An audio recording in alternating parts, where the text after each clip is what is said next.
పర్యావరణానికి అద్దం పట్టే రీతిలో సహజసిద్ధ పద్ధతిలో గణపతి విగ్రహాన్ని తయారు చేసి పలువురికి ఆదర్శంగా నిలిచారు కాకినాడ జగన్నాథపురానికి చెందిన Shri Siddhi Vinayaka Visakha friends circle committee. Deputy CM Pawan Kalyan పిలుపు మేరకు వినూత్న రీతిలో వినాయకుడిని తయారు చేశారు. 1200 కేజీల పంచదారతో 16 అడుగుల వినాయకుడిని తయారు చేశారు. కాకినాడలో ప్రత్యేక వినాయక విగ్రహంపై మరిన్ని డీటెయిల్స్ మా కాకినాడ ప్రతినిధి నందిని అందిస్తారు.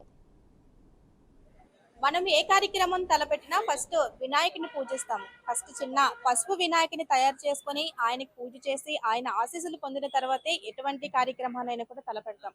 అదే విధంగా వినాయక చవితి వచ్చిందంటే ముఖ్యంగా వారికి నచ్చిన రీతిలో వినాయకుని కూడా తయారు చేస్తూ ఉంటారు. ఇప్పటికే డిప్యూటీ సీఎం పవన్ కళ్యాణ్ కూడా ఏదైతే ప్లాస్టర్ ఆఫ్ ప్యారిస్ విగ్రహాలతో తయారీ వల్ల చాలా అనర్థాలు జరుగుతున్నాయి. అవి నిమజ్జనం చేసిన తర్వాత వాటికి వాడే ఏవైతే రసాయనాలు ఉంటాయో రసాయనాల వల్ల కూడా మానవుడి మనుగడతో పాటు ఆ జలంలో జలరాశులు కూడా ఇబ్బంది కలిగే ఉంటుంది. కాబట్టి ప్రతి ఏడాది కూడా వినాయకుడి మట్టి ప్రతిమలు మాత్రమే వాడాలని చెప్పి ప్రజలకు కూడా అవగాహన కల్పిస్తున్నారు. ఇటు డిప్యూటీ సీఎం పవన్ కళ్యాణ్ తాను ఉండే ఏదైతే పిఠాపురం నియోజకవర్గంలో కూడా తన నివాసంలోనే ఈ మట్టి విగ్రహాలను కూడా తయారు చేస్తున్నారు. చాలా మంది జిల్లా వ్యాప్తంగా అక్కడి నుంచి కూడా ఈ మట్టి విగ్రహాలను కూడా పట్టుకు వెళ్తూ ఉన్నారు. అయితే ప్రస్తుతం ఇదంతా ఎందుకు చెప్తానంటే కాకినాడ జగన్నాథపురంలోని నేతాజీ పార్క్ పక్కన ఇక్కడ సిద్ధి వినాయకకి సంబంధించి టీం ఎవరైతే ఉన్నారో ఈ టీం అంతా కూడా వినూత్న రీతిలో అంటే వినాయకుని మనం చూస్తున్నాము.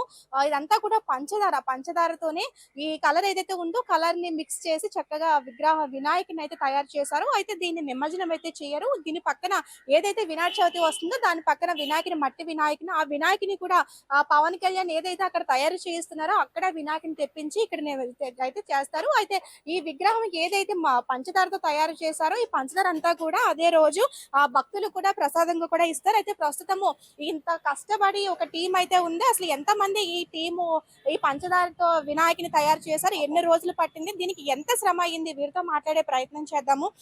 సార్ చెప్పండి, ఇంత చక్కగా అసలు పంచదారతో వినాయకుని చేయాలన్న ఆలోచన ఎలాగొచ్చింది, ఎంతమంది టీం దీనికి వర్క్ చేశారు, ఎన్ని రోజులు పట్టింది? అంటే సుమారు 7 రోజులు పట్టిందండి. దీనికి 7 వర్కర్లు చీరాల నుంచి వచ్చి వర్క్ చేశారండి. ఇది అయితే 15 అడుగుల విగ్రహం 1200 కేజీల పంచదార ఎక్కిందండి. దీనికి శ్రీ సిద్ధి వినాయక విశాఖ ఫ్రెండ్స్ సర్కిల్ మొత్తం మేము 12 మంది బ్యాచ్ ఉన్నామండి. అందరూ కూడా ప్రతి ఒక్కరూ పని చేసుకుని బతికేవాళ్ళు అందరూ. ఇది 10వ సంవత్సరము. పోయిన సంవత్సరం 9వ సంవత్సరంలో నవధాన్యాలతో 15 అడుగుల విగ్రహం తయారు చేయడం జరిగిందండి. అలాగే ఈ సంవత్సరం ఏం చేయాలి అనుకుంటే 10వ సంవత్సరం ఏం చేయాలంటే అందరూ కూర్చొని మాట్లాడుకుంటే సరే ఈసారి పంచదారతో చేద్దాము అనే ఐడియా వచ్చి ఎలాగా అని చెప్పంటే తయారు చేసే వాళ్ళని కన్సల్ట్ చేసాము. మీరు ఏదైనా సరే ఐటెం చెప్పండి, మేము దాన్ని తయారు చేయగల ఇది మాకు ఉందని చెప్పంటే సరే పంచదార అని చెప్పి అనుకున్నామండి. అలాగే పంచదార వినాయకుని చేయించమాట. అంటే సకల విజ్ఞానాలు తొలగాలని ఫస్ట్ మనం ఆది దేవుడిగా వినాయకుని పూజిస్తాము. వినాయకుని ఇటువంటి రీతిలో తయారు చేయాలనే ఆలోచన ఎలా వచ్చింది, పంచదారతో చేయాలనే ఆలోచన ఎలా వచ్చింది? ప్లాస్టర్ ఆఫ్ ప్యారిస్ అందించాలి అనుకుంటే మనం ఏదోటి మామూలుగా ఇంతకుముందు మట్టి విగ్రహాలు కూడా చేయించామండి మేము. అయితే ఈసారి లాస్ట్ టైం నుంచి మేము నవధాన్యాలతో లాస్ట్ టైం చేసాం. ఈసారి మళ్ళీ వేరే విధంగా చేయాలంటే పంచదారతో చేయాలని అనుకున్నాం. మళ్ళీ ఉత్సవ విగ్రహం కింద మేము ఏంటంటే మట్టి విగ్రహాన్ని పెడుతున్నామండి. అది కూడా పిఠాపురం నుంచి తయారు చేసి తీసుకొస్తున్నామండి. మట్టి విగ్రహాన్ని మాత్రం ఉత్సవ విగ్రహంగా పెట్టి ఊరేగింపుకి అయితే ఆ విగ్రహం తీసుకెళ్తాం. ఇప్పుడు ఈ వినాయకుని నిమజ్జనం చేస్తారా? ఏ వినాయకుడు అండి? పంచదార కాదండి, మట్టి విగ్రహం నిమజ్జనం చేస్తాం. ఇది ప్రసాదం కింద ప్రజలందరికీ మొత్తం పంచిపెడతాం అనంతరం. అమ్మా చెప్పండి, మీరు స్టూడెంట్స్ అనుకుంటా, ఎందుకు ఇక్కడ వచ్చారు, ఎన్ని రోజుల నుంచి ఈ విగ్రహాన్ని తయారు చేస్తున్నారు వినాయకుని? కానీ అసలు అంత ఎక్స్పెక్ట్ చేయలేదు మేము అసలు అనుకోలేదు. లాస్ట్ టైం ఇంకా కొత్తగా చెయ్యాలి, ప్రజలకు కూడా చూస్తే మనది అనిపించాలని చెప్పి కొత్తగా చెయ్యాలి అని ఒక నిర్ణయం తీసుకున్నాం. 12 మంది కమిటీ నెంబర్ కూడా ఒక నిర్ణయం తీసుకుని చేసాం మాటని. చాలా మంది భక్తులు కూడా వస్తే మీడియా వాళ్ళు కూడా వస్తున్నారు, చూసుకున్నారు, చాలా సపోర్ట్ ఇస్తున్నారు మాకు. ఇలాగే సపోర్ట్ ఇవ్వాలని ఇంకా ముందుకు వెళ్ళాలని మేము అందరూ కూడా మనస్ఫూర్తిగా కోరుకుంటున్నాం. మీరు చెప్పండి, ఏదో పవన్ కళ్యాణ్ ఓకే ఇదంతా కూడా వీళ్ళని ఇది తీసుకొని చేస్తున్నారా మీరు? మేము గత 10 సంవత్సరాల నుంచి చేస్తామండి ఈ కార్యక్రమం.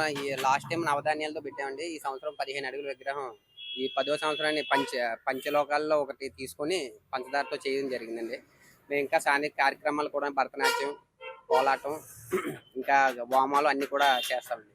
పవన్ కళ్యాణ్ ఏదైతే డిప్యూటీ సీఎం పవన్ కళ్యాణ్ పిలుపునిచ్చారో పర్యావరణ హితంగా ఏదైనా ఉండాలని చెప్పేసి, అలాగే మట్టి విగ్రహాలని పూజించాలని పిలుపునిచ్చారు. మీరైతే ఏకంగా పంచదారతో తయారు చేశారు.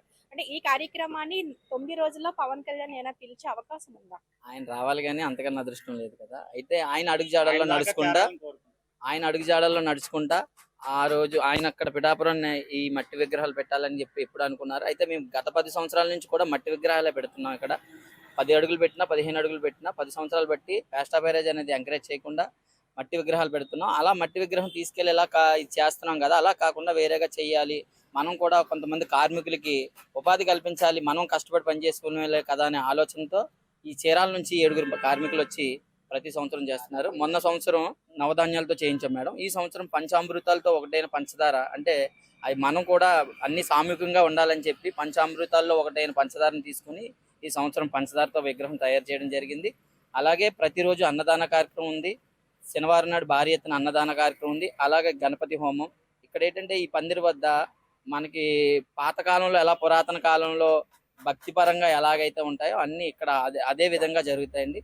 ఇది చూసాం కదా, పర్యావరణాన్ని పరిరక్షించుకోవాలంటే ఏది కూడా ప్లాస్టర్ ఆఫ్ ప్యారిస్ విగ్రహాలను ఎప్పుడు కూడా ప్రోత్సహించకూడదు. పక్కన డిప్యూటీ సీఎం పవన్ కళ్యాణ్ కూడా పర్యావరణ